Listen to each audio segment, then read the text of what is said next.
We're back now at 6:43. Tyson Foods has recently announced plans to lay off nearly 2,500 workers and shutter their meat packing facility near the Quad Cities. So we know that the Illinois Beef Association is now warning that this closure could really have a devastating impact, not only on farmers, but also on you and your wallet. 5 on your sides, Holden Kerwicki has been following this in studio.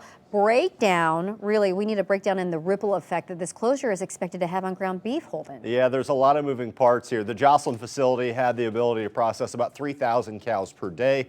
And that's sending farmers scrambling to figure out ways to get their cattle to market at a time when the prices are already sky high. So I want to break this down for you just a little bit because there's more at play than simply supply and demand.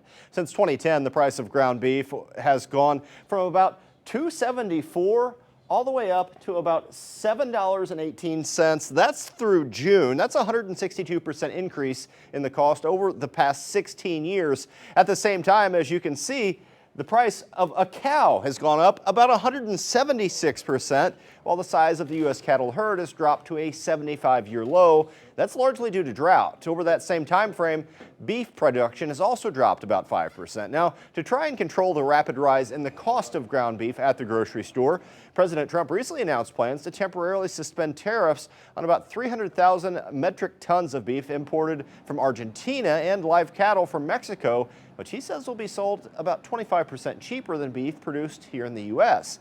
According to Josh St. Peters with the Illinois Beef Association, imported beef, known as trimmings, is lower in quality and hurts farmers in both Illinois and Missouri.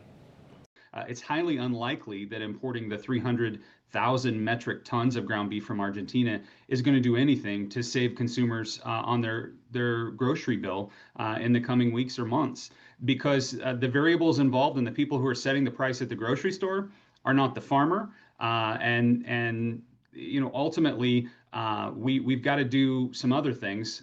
We need to be smarter about policy if we want to support family farmers and help consumers at the grocery store. St. Peters told me the only sustainable way to drive down the price of beef at the grocery store long term is by rebuilding the American cattle herd, but that does take about 2 years. Coming up in the 7 o'clock hour, both Michelle and I will show you a few ways to save on beef and some other things during your next trip to the grocery store.